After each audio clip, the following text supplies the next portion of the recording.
అంతర్జాతీయ మహిళా దినోత్సవం సందర్భంగా తెలంగాణ రాష్ట్ర ప్రభుత్వ సమాచార ప్రసార శాఖల సంస్థ ఈ కార్యక్రమాన్ని ఏర్పాటు చేసి తెలంగాణ రాష్ట్రంలో వివిధ సంస్థలు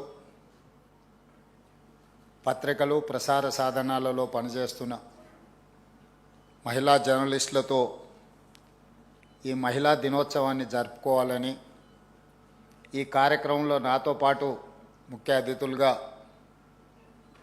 సంబంధిత శాఖ మంత్రివర్యులు పొంగులేటి శ్రీనివాసరెడ్డి గారిని, హైదరాబాద్ నగర ఇన్ఛార్జ్ మంత్రివర్యులు మిత్రులు పొన్నం ప్రభాకర్ గారిని, అదేవిధంగా మరొక సహచార మంత్రివర్గ సభ్యులు మహమ్మద్ అజారుద్దీన్ గారిని, అదేవిధంగా మీ సంబంధిత చైర్పర్సన్ పెద్దలు శ్రీనివాసరెడ్డి గారిని, యువమిత్రులు అనిల్ కుమార్ యాదవ్ గారిని, ముఖ్యంగా పాత్రికేయ మిత్రులందరినీ ఇక్కడికి పిలిచి ఒక మంచి కార్యక్రమాన్ని ఏర్పాటు చేసినందుకు సమాచార ప్రసార శాఖల కమిషనర్ గారిని రాష్ట్ర ప్రభుత్వం తరఫున నేను అభినందిస్తున్నాను. ప్రతిసారి మహిళా దినోత్సవం అంటే వేలాది మంది ఆడబిడ్డల్ని ఆహ్వానించి ఒక కార్యక్రమాన్ని ఏర్పాటు చేసి రాష్ట్ర ప్రభుత్వం చేపడుతున్న సంక్షేమ అభివృద్ధి కార్యక్రమాలతో పాటు స్వయం సహాయక సంఘాల పేరు మీద రాష్ట్ర అభివృద్ధిలో భాగస్వాములైన మహిళలందరినీ వాళ్ళ చేతి వృత్తుల నైపుణ్యాన్ని ప్రదర్శించే కార్యక్రమాన్ని గత 2 సంవత్సరాలు రాష్ట్ర ప్రభుత్వం తీసుకోవడం జరిగింది. ఈసారి మంత్రివర్యులు శ్రీనివాసరెడ్డి గారు ఒక సూచన చేసింది. ఈ మధ్యకాలంలో జర్నలిస్టుల గుర్తింపు కార్డు కానీ మిగతా అంశాలు ప్రస్తావించినప్పుడు మహిళా జర్నలిస్టుల గురించి కూడా చర్చ వచ్చింది. వాళ్ళని మనం ప్రత్యేకంగా గుర్తింపునివ్వడమే కాకుండా వాళ్ళందరినీ కలవడం ద్వారా ఈ తెలంగాణ రాష్ట్ర ప్రభుత్వంలో మహిళలకు ప్రాధాన్యత ఉన్నది, మహిళా పాత్రికేయ సోదరీమణులందరికీ తెలంగాణ ప్రభుత్వం ప్రత్యేకమైన గుర్తింపునిస్తుందనే కార్యక్రమాన్ని తీసుకుందామని వారు సూచన చేశారు. ఈ దేశానికి రాష్ట్రపతిగా, ఈ దేశానికి ప్రధానమంత్రిగా, ఈ దేశానికి లోక్సభ స్పీకర్గా, వివిధ రాష్ట్రాలకు ముఖ్యమంత్రులుగా, పార్టీకి మహిళనే అధ్యక్షురాలుగా, ఈ దేశంలో ఏ పదవైనా మహిళలకు ఇచ్చిన రాజకీయ పార్టీ కాంగ్రెస్ పార్టీ. అలాంటి మహిళా నేతృత్వంలో పనిచేస్తున్న ఈ పార్టీ ఆ ఉక్కు మహిళ సంకల్పంతో ఈరోజు తెలంగాణ రాష్ట్రం ఏర్పడ్డది. ఏర్పడ్డ తెలంగాణ రాష్ట్రానికి తెలంగాణ తల్లిని ఒక స్ఫూర్తిగా తీసుకొని మన ప్రభుత్వం నడుస్తున్నప్పుడు మహిళలకు ఇవ్వవలసిన గౌరవం, సరైన గుర్తింపునివ్వాలి అని మా ప్రభుత్వం భావిస్తున్నది. అందుకే ఈనాడు మంత్రివర్గం నుంచి మొదలు పెడితే మహిళా అధికారుల వరకు ఎస్పీలు కావచ్చు, జిల్లా కలెక్టర్లు కావచ్చు, వివిధ శాఖలకు ప్రత్యేక అధికారులను కావచ్చు, ఎక్కడ ఏ అవకాశం వచ్చినా పోలీస్ శాఖ కానీ వివిధ శాఖలకు మహిళా అధికారులను నియమిస్తూనే వస్తున్నాం. నాకంటే జర్నలిస్టులు మీరు ఆ లెక్కలను ఎప్పుడైనా చూడొచ్చు. ఏసీబీ, విజిలెన్స్ అండ్ ఎన్ఫోర్స్మెంట్ ముఖ్యమైన శాఖలకు ఈరోజు మహిళా ఐపీఎస్ అధికారులు ఈరోజు బాధ్యత వహిస్తున్నారు. అదేవిధంగా హైదరాబాద్ లాంటి కీలకమైన నగరానికి, జిల్లాకి ఒక మహిళా కలెక్టర్గా ఈరోజు అత్యంత కీలకమైన బాధ్యతలు పోషిస్తున్నారు. ఎస్ఐబిలో ఎప్పుడూ పురుషులే అధికారులుగా వ్యవహరిస్తారు. కానీ ఎస్ఐబిలో ఐజీగా ఈరోజు ఒక మహిళా అధికారిని నియమిస్తే ఆ మహిళా అధికారి నేతృత్వంలో ఈ మధ్యకాలంలో 700 పైగా నక్సలైట్లను సరెండర్ చేయడంలో ఆ మహిళా అధికారి ఒక ప్రత్యేకమైన పాత్ర పోషించింది. అవకాశం ఇచ్చినప్పుడే ఎవరైనా తమ సామర్థ్యాన్ని నిరూపించుకోవడానికి అవకాశం ఉంటుంది. చాలామందికి వాద పటిమ ఉండొచ్చు, చాలామందికి రాయగలిగిన శక్తి ఉండొచ్చు, చాలామందికి మాట్లాడడానికి అవగాహన కూడా ఉండొచ్చు. చట్టసభలకు వచ్చినప్పుడు, పాత్రికేయ మిత్రులుగా అవకాశం కలిగినప్పుడు, వివిధ సందర్భాలలోనే వాళ్ళకున్న శక్తి కానీ వాళ్ళకున్న సామర్థ్యం కానీ సమాజానికి తెలియడం జరుగుతుంది. అందుకే ఈ ప్రభుత్వం అవకాశం ఇచ్చి చూస్తుంది. అవకాశాన్ని సద్వినియోగం చేసుకున్న వాళ్ళు ఉన్నత శిఖరాలకు ఎదగడానికి అవకాశం ఉంది. అందుకే ఈనాడు ఇందిరమ్మ ఇల్లు ఇచ్చిన మహిళల పేరు మీదనే ఇచ్చినాం. ఆర్టీసీ బస్సులో మహిళల ఉచిత ప్రయాణం గురించే మనం మాట్లాడుకుంటున్నాం. కానీ అదే స్వయం సహాయక మహిళలకు తెలంగాణ రాష్ట్రంలో 1000 బస్సుల యజమానులను చేసి ఈరోజు ఆ మహిళా సంఘాలు ఆర్టీసీకి 1000 బస్సులను ఈరోజు నడపగలుగుతున్నారంటే ఒక కార్పొరేట్ కంపెనీలతో ఈరోజు పోటీ పడే విధంగా మహిళా సంఘాలకు తెలంగాణ రాష్ట్ర ప్రభుత్వం అవకాశం ఇచ్చింది. మహిళల్ని బస్సుల్లో ఉచిత ప్రయాణం చేస్తారని చులకనగా చూడకుండా బస్సులకు యజమానులను చేసి ఈరోజు వ్యాపారాలలో రాణించే విధంగా ఈరోజు తెలంగాణ రాష్ట్ర ప్రభుత్వం అవకాశం ఇచ్చింది. రెన్యూబుల్ ఎనర్జీ, సోలార్ ఎనర్జీ గురించి మాట్లాడితే ఎప్పుడు కార్పొరేట్ దిగ్గజాలైన అదానీ, అంబానీ ఇలాంటి సంస్థల గురించే మనం మాట్లాడుకుంటూ ఉంటాం. అందుకే స్వయం సహాయక సంఘాలైన మహిళలకు ఈరోజు 1000 మెగావాట్స్ సోలార్ పవర్ ఉత్పత్తి చేసి మన విద్యుత్ శాఖతో ఒప్పందాలు చేయించి ఈరోజు 1000 మెగావాట్ల సోలార్ విద్యుత్ ఉత్పత్తి చేసే యజమానులుగా ఈరోజు స్వయం సహాయక సంఘాలను ఈరోజు మనం యజమానులుగా మార్చడం జరిగింది. అదే కాకుండా ఈరోజు మనం ఏదైనా వస్తువులు కొనుక్కోవాలనుకుంటే ఆన్లైన్లో అమెజాన్ ప్లాట్ఫామ్ మీద కొనుక్కుంటున్నాం. అలాంటి అమెజాన్లో స్వయం సహాయక సంఘాలు ఉత్పత్తి చేసే వస్తువులను వాళ్ళ వృత్తి నైపుణ్యం, చేతి నైపుణ్యంతో ఉత్పత్తి చేసే వస్తువులను ఈరోజు అమెజాన్ ప్లాట్ఫామ్తో ఒప్పందం చేసి మన మహిళలు తయారు చేస్తున్న వస్తువులను అమెజాన్ ప్లాట్ఫామ్ మీద అంతర్జాతీయ స్థాయిలో వాటికి గుర్తింపు వచ్చే విధంగా ఈరోజు అమెజాన్ ఒప్పించి తెలంగాణ రాష్ట్ర ప్రభుత్వం ఈ మహిళలు తయారు చేస్తున్న వస్తువులను అక్కడ పెట్టించడం జరిగింది. ఇప్పటివరకు ఓన్లీ కార్పొరేట్ మల్టీనేషనల్ కంపెనీలు తయారు చేసిన వస్తువులు అమెజాన్ ప్లాట్ఫామ్ మీద మనం చూస్తూ వచ్చినాం. కానీ ఈనాడు మన తెలంగాణ మహిళలు తయారు చేస్తున్న వృత్తి నైపుణ్యము, చేతి వృత్తులను, కుల వృత్తులతో తయారు చేసిన వాటిని ఈరోజు అమెజాన్లో మనం ప్రపంచానికి అందుబాటులోకి తీసుకొచ్చినాం.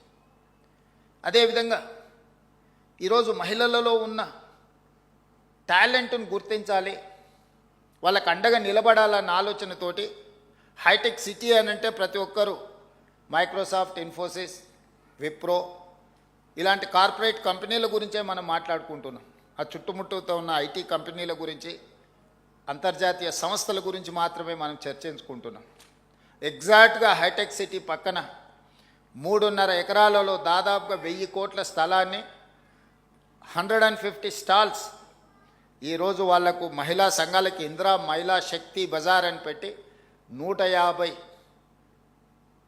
షాప్స్ని అక్కడ పెట్టి తండాలలో, గూడాలలో, మారుమూల పల్లెల్లో మహిళలు ఉత్పత్తి చేస్తున్న వస్తువులను అక్కడ అమ్మకానికి అవకాశం కల్పించి ఈ ఐటీ కార్పొరేట్ దిగ్గజ కంపెనీలతో పోటీగా ఈరోజు అంతర్జాతీయ స్థాయిలో అక్కడ ఒక వేదిక కల్పించినాం.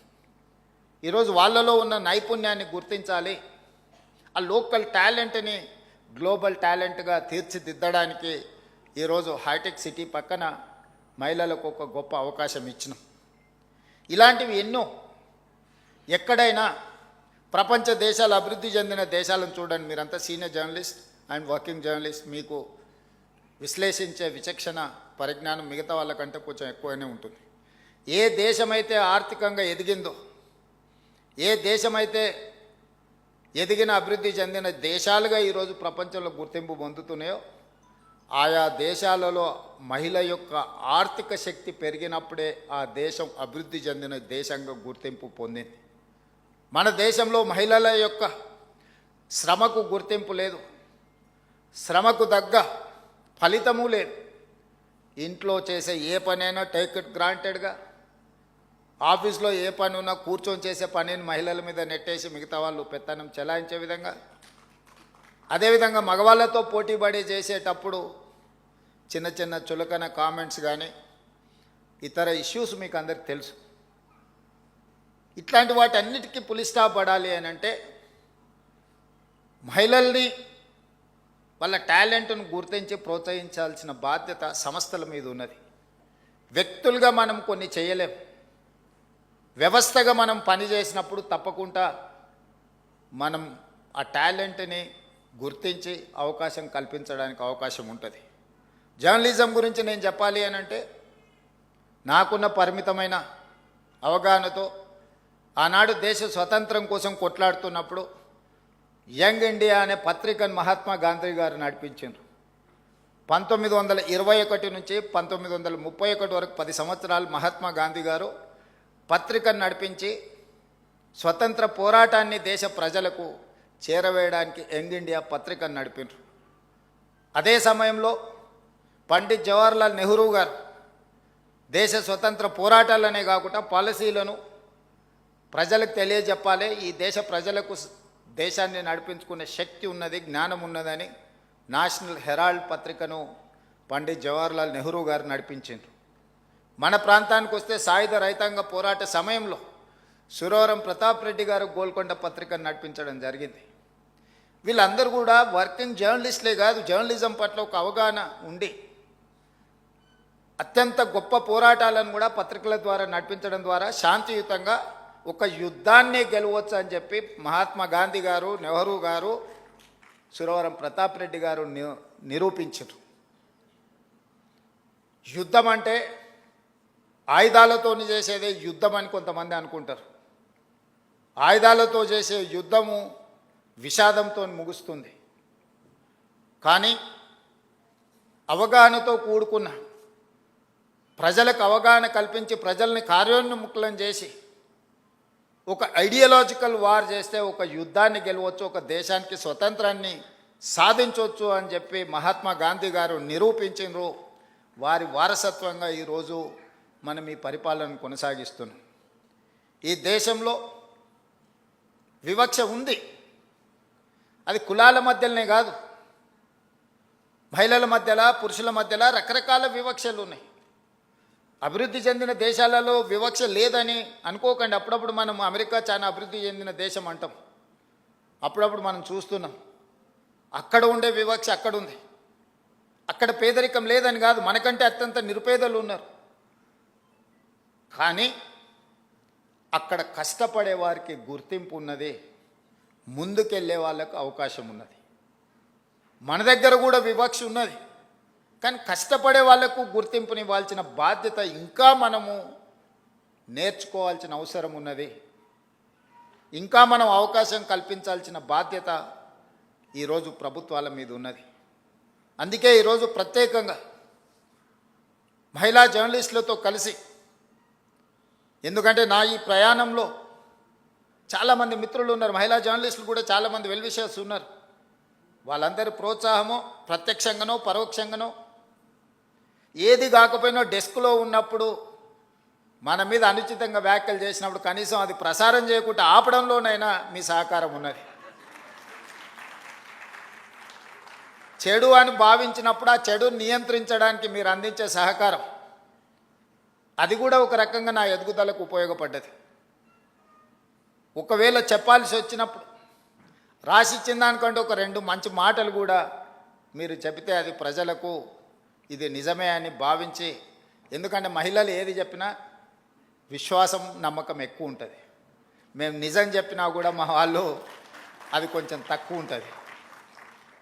అందుకోసమని ఈ మహిళా దినోత్సవం సందర్భంగా మహిళలనే కాదు, ఈ సమాజంలో సగభాగమైన మీరు, ఈ తెలంగాణ రాష్ట్రం అభివృద్ధి జరగాలి అని అంటే మహిళల యొక్క ఆర్థిక వ్యవస్థ, మహిళల యొక్క అవకాశాలను మెరుగుపరచాలి అనేదే మా ప్రభుత్వం యొక్క లక్ష్యము, మా ప్రభుత్వం యొక్క విధానం. 2034కి $1 ట్రిలియన్ ఎకానమీ, 2047కి $3 ట్రిలియన్ ఎకానమీ ఇక తెలంగాణ రాష్ట్రాన్ని ముందుకు నడిపించాలని మేము భావిస్తున్నాం. ఈరోజు 2.5% జనాభా ఉన్న మనం దేశ ఆర్థిక వ్యవస్థలో 5% మనం జీడిపిని కంట్రిబ్యూట్ చేస్తున్నాం తెలంగాణ రాష్ట్రం నుంచి. జనాభా మోర్ ఆర్ లెస్ సెటిల్ అయిపోయింది, పెద్దగా పెరగడం లేదు తెలంగాణ జనాభాలో. మేమిద్దరం మాకు ఒక్కరు అనే పరిస్థితి వచ్చింది. అట్లీస్ట్ మేమిద్దరం మాకిద్దరు అనే వ్యవస్థ వస్తే మన జనాభా పెరుగుతుందేమో. ఒకప్పటి ప్రభుత్వ విధానం వల్ల, కుటుంబ నియంత్రణ వల్ల తెలంగాణలో ఉండే పాపులేషన్ స్టెబిలైజ్ అయిపోయింది, పెద్దగా పెరగడం లేదు. కానీ ఆర్థికంగా పెరగడానికి అవకాశం ఉంది, పెట్టుబడులను ఆకర్షించడానికి అవకాశం ఉంది. ఈ పెట్టుబడులు ఈ రాష్ట్రంలో ఉద్యోగ ఉపాధి అవకాశాలను పెంపొందించడానికి అవకాశం ఉంది. తద్వారా బలమైన ఆర్థిక వ్యవస్థగా రాణించి ఈరోజు $200 బిలియన్ ఎకానమీగా ఉన్న తెలంగాణ ఆర్థిక వ్యవస్థను 8 సంవత్సరాలలో $1 ట్రిలియన్ ఎకానమీగా మార్చాలి. ఈ దేశ ఆదాయంలో ఈరోజు 5% తెలంగాణ నుంచి భాగస్వామ్యం ఉంటే 2047 నాటికి 10% మనం పెంచాలనే లక్ష్యంతోనే ఈరోజు తెలంగాణ రాష్ట్ర ప్రభుత్వం పనిచేస్తుంది. దానికి సంబంధించిన బృహత్తరమైన ప్రణాళికలను తెలంగాణ రాష్ట్రం సిద్ధం చేసుకున్నది. అందుకే గ్లోబల్ సమ్మిట్ ఆర్గనైజ్ చేసినాం, అంతర్జాతీయ దిగ్గజ కంపెనీలను ఆహ్వానించినాం. మనం క్యూర్ అని కోర్ అర్బన్ రీజియన్ని ఔటర్ రింగ్ రోడ్ ఇన్సైడ్ 1,34,00,000 జనాభా ఉంది. ఈ 1,34,00,000 జనాభా 2,100 స్క్వేర్ కిలోమీటర్స్ లోపల ఉంది. ఈరోజు ఈ క్యూర్ని సర్వీస్ సెక్టర్గా మార్చాలని మన ప్రభుత్వం నిర్ణయం తీసుకున్నది. ఇక్కడ పరిశ్రమలు ఉన్నాయి, కాలుష్యాన్ని వెదజల్లే పరిశ్రమలు ఉన్నాయి. ఈరోజు ఈ లివబుల్ సిటీ నుంచి నాన్ లివబుల్ సిటీగా మారే ప్రమాదం ఉంది. ఢిల్లీని చూసి ఎంత కాలుష్యం ఉందో. పొలిటికల్ క్యాపిటల్ ఇస్ ఢిల్లీ, కానీ స్కూల్స్ హాలిడే, గవర్నమెంట్ ఆఫీసులు హాలిడే, పార్లమెంట్కు హాలిడే ఇచ్చే పరిస్థితి వచ్చింది. దీని కారణం విశ్లేషించండి. ముంబై ఫైనాన్షియల్ క్యాపిటల్, అక్కడ నివసించలేని వర్షాలు వస్తే ఆ నగరం అతలాకుతలంగా మారిపోతున్నది. బెంగళూరు ఐటీ క్యాపిటల్, ఈరోజు అక్కడ ఉండే ట్రాఫిక్ జాములు, కాలుష్యము, ఇతర సమస్యల వల్ల ఆ నగరానికి ఉన్న పరిస్థితులు మీరు చూస్తున్నారు. చెన్నై కూడా వర్షాలు వస్తే వరదలతో మునిగిపోతున్నది. కల్కట్టా గురించి నేను చెప్పాల్సిన అవసరం లేదు. ఈ దేశంలో ఉన్న మెట్రోపాలిటన్ సిటీస్లలో one of the best city is Hyderabad. Chandrababu Naidu garu, Rajasekhara Reddy గారు ఈ నగరాన్ని ఈ దేశంలో ఉండే అన్ని మెట్రోపాలిటన్ నగరాల కంటే ఒక మంచి నగరంగా తీర్చిదిద్దిండ్రు. కానీ ఇది సరిపోదు. అందుకే ఈరోజు మా ప్రభుత్వం ఈ హైదరాబాద్ నగరాన్ని ప్రపంచ దేశాలలో ఉండే నగరాలతో పోటీ పడాలనుకుంటున్నాం. ఒక టోక్యోతోనో, ఒక సింగపూర్తోనో, ఒక సౌత్ కొరియాతోనో, న్యూయార్క్తోనో మనం ఈరోజు కాంపీట్ చేయాలనుకుంటున్నాం. సో అంతర్జాతీయ నగరంగా మారాలి అని అంటే ఈ 2,100 స్క్వేర్ కిలోమీటర్స్లో ఉన్న ఏరియాని కాలుష్యరహిత నగరంగా తీర్చిదిద్దాలి. ఈ కాలుష్యరహిత నగరంగా ఒక core urban region economy, it is called cure, దీన్ని క్యూర్ చేయాలని మేము అనుకుంటున్నాము. దానికి మహిళా జర్నలిస్టులుగా మీరందరూ సహకరించాలి. రెడ్ కేటగిరీ, ఆరెంజ్ కేటగిరీ పరిశ్రమల్ని ఇక్కడ నుంచి ఔటర్ రింగ్ రోడ్డు బయటికి తరలించాలని ఒక ప్రణాళిక తీసుకున్నాం. ఇవాళ ఈ నగరంలో కాలుష్యాన్ని వెదలజల్లే వాహనాలన్నిటిని కూడా నిషేధించడం ద్వారా, ప్రైవేట్ వాహనాలను నిషేధించే కంటే ప్రభుత్వంలో నడిచే హైదరాబాద్ నగరంలో outer ring road inside 2,800 RTC బస్సులు ఉన్నాయి, మా పొన్నం ప్రభాకర్ గారి ఆస్తి. కానీ అవి డీజిల్తో నడిచి ఎంతో కాలుష్యాన్ని వెదజల్లుతున్నాయి. అందుకే ప్రభుత్వం ఒక పాలసీగా తీసుకున్నది, 2026 డిసెంబర్ లోపల ఈ 2,800 డీజిల్ బస్సులను జిల్లాలకు తరలించి 100% ఈవీ బస్సులను హైదరాబాదు నగరంలో మనం తేబోతున్నాము. ఆల్రెడీ 500 బస్సులు వచ్చినాయి, ఇంకా 2,300 బస్సులు డిసెంబర్ లోపల హైదరాబాదు నగరంలో బై డిసెంబర్ 9, 2026 లోపల ఒక్క డీజిల్ బస్సు కూడా ఈ నగరంలో ఉండదు. నేను మీకు మాట ఇస్తున్న ఈ బస్సులను అన్నిటిని తరలించి ఈవీ వెహికల్స్ని విత్ ఏసీ, ఇది ముఖ్యంగా మహిళలకే ఉపయోగం. ఎందుకంటే ఉచితంగా బస్సులో ఒక ఏసీ ఈవీ వెహికల్లో, కాలుష్యం లేని బస్సులో మీరు ప్రయాణించడానికి ఈరోజు తెలంగాణ ప్రభుత్వం ప్రయత్నం చేస్తుంది. అదేవిధంగా ఈరోజు 2 లక్షల ఆటోలు ఉన్నాయి రెట్రో ఫిట్టింగ్ కింద. ఇప్పుడు డీజిల్, కిరోసిన్తోనో ఇతర ఇంధనంతో ఈరోజు నడుస్తున్నాయి. వాటన్నిటిని కూడా రెట్రో ఫిట్టింగ్ అంటే మొత్తం ఈవీ కింద 2 లక్షల ఆటోలను మార్చాలని ఒక ప్రణాళిక పెట్టుకున్నాం. తొందరలోనే ఆ కార్యాచరణను కూడా ముందుకు తీసుకొని వస్తున్నాం. ఈరోజు సింగిల్ యూజ్డ్ ప్లాస్టిక్ని మనం బ్యాన్ చేయదలుచుకున్నాం ఔటర్ రింగ్ రోడ్ ఇన్సైడ్. అదేవిధంగా ఈ పరిశ్రమలను రెడ్ కేటగిరీ, ఆరెంజ్ కేటగిరీ పరిశ్రమలను నగరం బయటికి తరలించడానికి ప్రణాళికలు సిద్ధం చేస్తున్నాం. ఇవాళ ఈ నగరంలో ఎవరు ఈవీ వెహికల్ కొనుక్కున్నా జీరో ట్యాక్స్. మీరు ఏ వెహికల్ కొనుక్కున్నా మీకు రిజిస్ట్రేషన్ ఛార్జెస్ వసూలు చేస్తున్నారు పొన్నం ప్రభాకర్ గారు. కానీ ఈవీ వెహికల్ కొనుక్కుంటే జీరో ట్యాక్స్. మీకు కాస్ట్ ఎఫెక్టివ్గా వెహికల్స్ కొనుక్కోవడానికి ఈరోజు మనం ప్రయత్నం చేస్తున్నాం. కళాశాలలకు వెళ్ళి ఆడపిల్లలకు తొందరలోనే, ఈ ఫైనాన్షియల్ ఇయర్లో సాధ్యం కాకపోవచ్చు, తొందరలోనే స్కూటీస్ ఈవీ వెహికల్స్ని ఆడపిల్లలకి ఇవ్వాలని ఒక ఆలోచన చేస్తున్నాం. ఇవన్నీ కూడా ఈ నగరాన్ని ప్రక్షాళన చేయడానికి, ఈ నగరాన్ని అంతర్జాతీయ స్థాయిలో ఎవరైనా వచ్చి ఇవాళ రేపు ఎయిర్ క్వాలిటీ అందరు చెక్ చేస్తున్నారు. మీరు పొద్దున్నే చూడంగానే హైదరాబాద్ ఆరెంజ్ కేటగిరీకి వచ్చింది. తొందరలోనే మనం ఇట్లనే వదిలేస్తే రెడ్ కేటగిరీకి పోద్ది. ఈరోజు ఎస్టీపీలు కొన్ని కట్టినాం, కానీ అవి సరిపో. ఈరోజు డ్రైనేజ్ వ్యవస్థ రోడ్ల మీదకి వదిలేసింది, శానిటేషన్ పని లేదు. ఈరోజు చెత్త ఎత్తమంటే 5,000 ఆటోలు ఉచితంగా ప్రభుత్వం కొనిస్తే చెత్త ఎత్తాల్సిన ఆటో వాళ్ళు ఈరోజు మేము చేయము, మేము చేసిందే చెల్లుద్ది అన్నట్టుగా వ్యవహరిస్తున్నారు. ఒక పక్కన జర్నలిస్టులు రోడ్ల మీద చెత్త అడ్డగోలుగా ఉన్నది అంటున్నారు. మరి దానికి నియమించిన కార్మికులు పనిచేయాలి కదా, వాళ్ళతో పని చేయించుకోవాల్సిన బాధ్యత ప్రభుత్వానికి, మున్సిపల్ శాఖకు ఉన్నది కదా. దోమలు పెరిగినాయి అంటున్నారు, మూసీలో కాలుష్యం ఉందంటున్నారు, మూసీని ప్రక్షాళన చేయాలంటున్నారు. కానీ ప్రభుత్వం ఏం చేయకూడదు అంటున్నారు. దోమల్ని నియంత్రించాలన్నా, చెత్త ఎత్తాలన్నా, మూసీని ప్రక్షాళన చెయ్యాలన్న డిమాండ్స్ వచ్చినప్పుడు ప్రభుత్వానికి ఏ కార్యాచరణ చేపట్టొద్దు అంటున్నారు. ఏ కార్యాచరణ చేపట్టకుండా ఇవి ఎట్లా సాధ్యమవుతాయో జర్నలిస్ట్గా మీరు నాకు సూచన చేయండి. గుజరాత్ అహ్మదాబాద్ సబర్మతి రివర్ ఫ్రంట్ కట్టుకుంటుంది. 10,000 కుటుంబాలను తరలించింది అక్కడి నుంచి. వాళ్ళు సరైన ప్యాకేజ్ కూడా ఇవ్వలేకపోయారు. ఈరోజు ఢిల్లీ యమునా నదిని ప్రక్షాళన చేస్తారు. ఉత్తరప్రదేశ్ గంగా నది ప్రక్షాళన చేసిన మన గొప్పగా ప్రపంచానికి ప్రచారం కల్పించుకుంటారు. నాకేం అభ్యంతరం లేదు, మంచిది. It is an a good programme, activity. Why can't Musi river development? Ahmedabad Sabarmati river front చేసుకోవచ్చు, ఢిల్లీ యమునా నది రివర్ ఫ్రంట్ డెవలప్ చేసుకోవచ్చు, ఉత్తరప్రదేశ్ గంగా నది రివర్ డెవలప్ చేసుకోవచ్చు. హైదరాబాద్ నగరం మాత్రం మూసీ నదిని ప్రక్షాళన చేయొద్దు అనడము ఏ మేరకు సమంజసము? నేను ఒకటే అడుగుతున్నా, వద్దనే వాళ్ళని. మీరు మొత్తం ప్రాజెక్టే వద్దంటున్నారా? ప్రాజెక్టు నిర్మించేటప్పుడు నిర్వాసితులుగా మారే వాళ్లకు సరైన సహాయాన్ని అందించాలంటున్నారా? మీకు స్పష్టత ఉండాలి. నిన్న మన ఒక అపార్ట్మెంట్కు సంబంధించిన చర్చ జరిగింది, ఎందుకంటే అక్కడ జర్నలిస్ట్ మిత్రులు ఉన్నారు. నేను కన్వే చేసిన, అది 7 acres ఉంది. ఆ 7 acresలో మూసీ నది ఒడ్డున, ఈసా నది ఒడ్డున ఉంది. అది నదులకు బఫర్ జోన్ 50 మీటర్లు, నాలాకు బఫర్ జోన్ 10 మీటర్లు. ఈసా నది ఒడ్డున ఇది నాలా అని చూపించి 2004-05లో బిల్డరు అనుమతి తీసుకొని వచ్చి అక్కడ అపార్ట్మెంట్స్ కట్టింది. 2004 తర్వాత 2012లో చట్టాన్ని సవరించి స్పష్టంగా నాలా అయితే ఎంత ఉండాలి,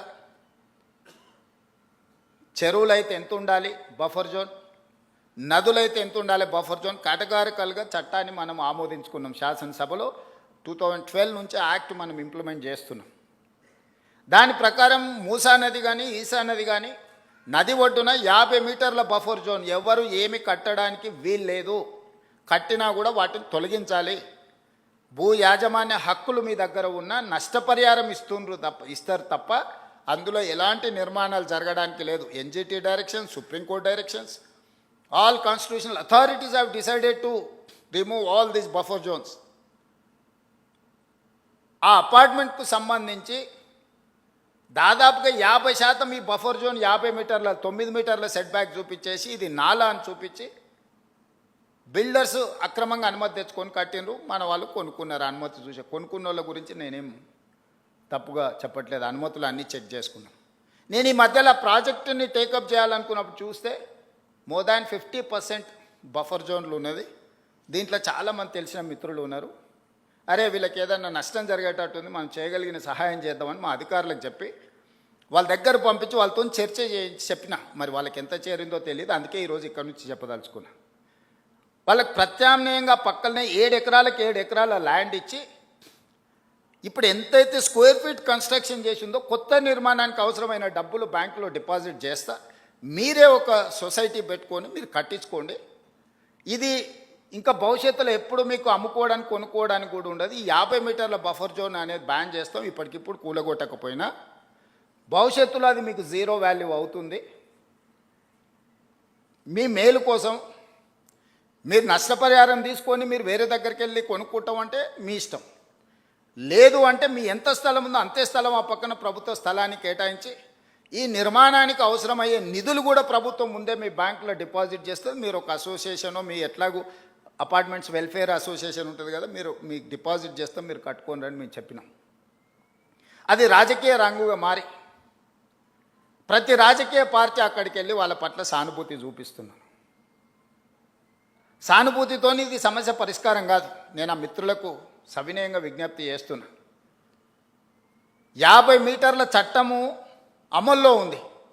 ఆ చట్టాన్ని నేను మార్చలేను. నేషనల్ గ్రీన్ ట్రిబ్యునల్ నుంచి సుప్రీంకోర్టు వరకు ఇచ్చిన గైడ్లైన్స్ ప్రకారం ఏర్పడింది. ఆ 50 మీటర్ల బఫర్ జోన్లో ఉన్న అన్ని అపార్ట్మెంట్స్ జీరో వాల్యూ, నివసించడానికి పనికొస్తుందేమో కానీ దాని ఫైనాన్షియల్ వాల్యూ జీరో. అట్లాంటివి మేము సేకరించి వాళ్ళకి మేలు చేసి వాళ్ళని పక్కకు తరలించి వాళ్ళకి ప్రత్యామ్నాయం చూపిద్దామని అంటే లేదు, మేము అడ్డుకుంటామని రాజకీయ పార్టీలు అక్కడికి వెళ్తున్నాయి. ఎవ్వరు వీళ్ళు ఉండరు. 2 రోజులు టీవీలలో పేపర్ల వార్తల కోసం మీ దగ్గరకు వస్తారు.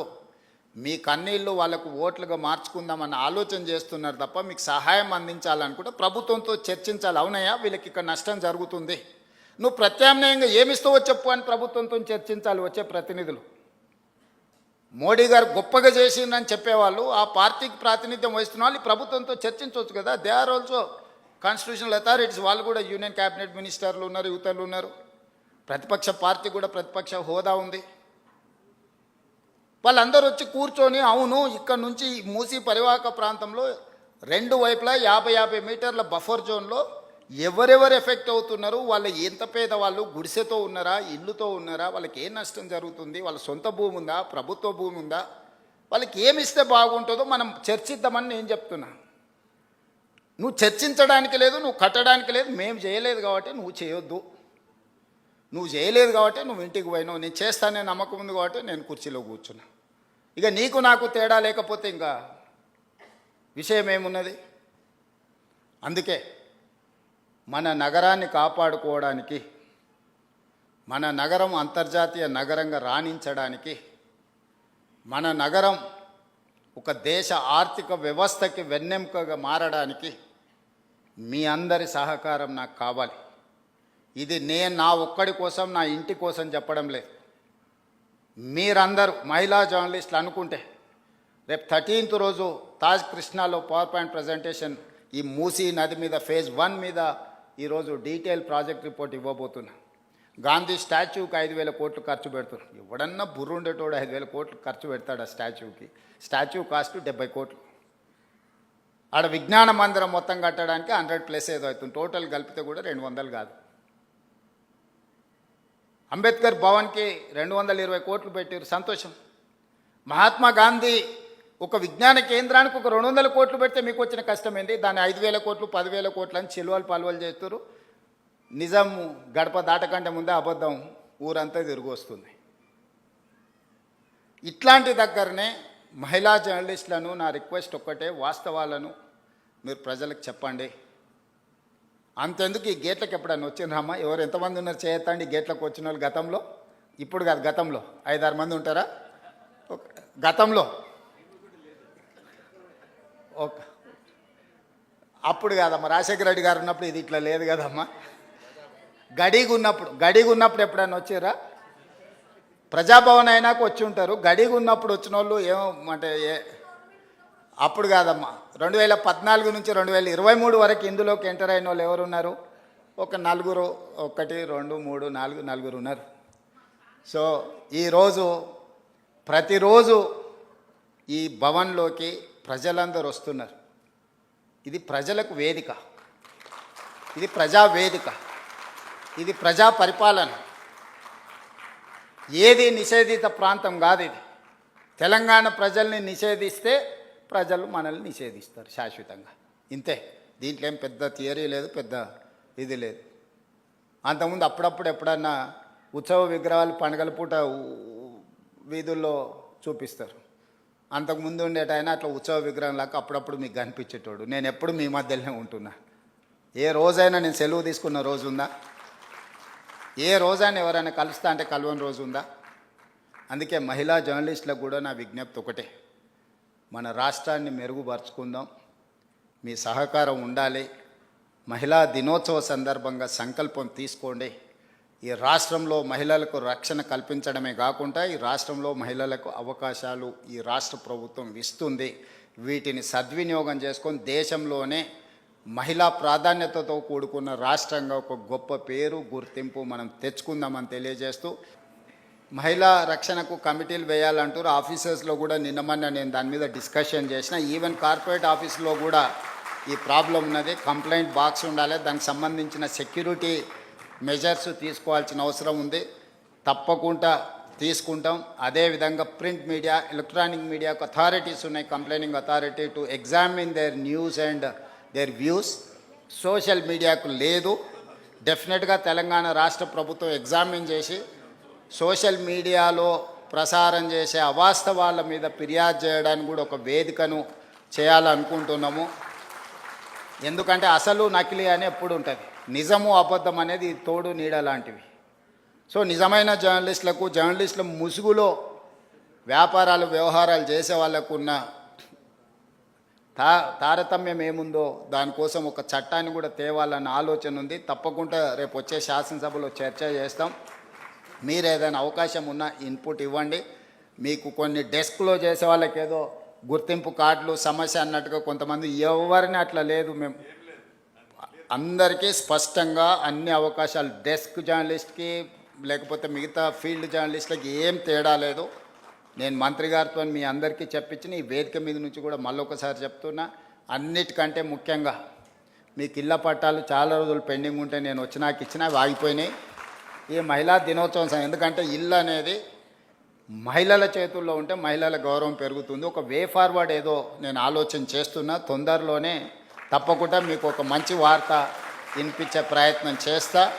ఎందుకంటే చట్టంలో మీకు సమస్య రాకుండా మీకు అవకాశం ఇవ్వాలనేది నా ఆలోచన. ఎందుకంటే ఇప్పటివరకు మీకు వచ్చిన అవకాశాలు చట్టం వల్ల కొంత ఇబ్బంది వచ్చి సుప్రీంకోర్టు కూడా స్టక్ డౌన్ చేసింది. దానికోసం అడ్వకేట్స్తో వీళ్ళతో మాట్లాడుతున్నా. మనం ఫ్యూచర్ సిటీ నిర్మించుకుంటున్నాం. ఎమ్మెల్యేలకు, ఎంపీలకు, ఎమ్మెల్సీలకు, జర్నలిస్టులకి ఫ్యూచర్ సిటీలో ఒక మంచి కాలనీ మనం డిజైన్ చేసుకుందాము, నైబర్హుడ్ క్రియేట్ చేసుకుందాము. తప్పకుండా మహిళా జర్నలిస్టులు ముఖ్యంగా ఈ వేదిక మీద నుంచి ఎందుకు చెప్తున్నా అంటే, ఇంటికి వెళ్ళిన తర్వాత అందరికి చెప్పండి, మేము ఈరోజు మహిళా దినోత్సవం సందర్భంగా ఒక శుభవార్త తీసుకొని వచ్చినామని చెప్పండి. డెఫినెట్గా మంచి రోజులు వస్తాయి. ధన్యవాదాలు.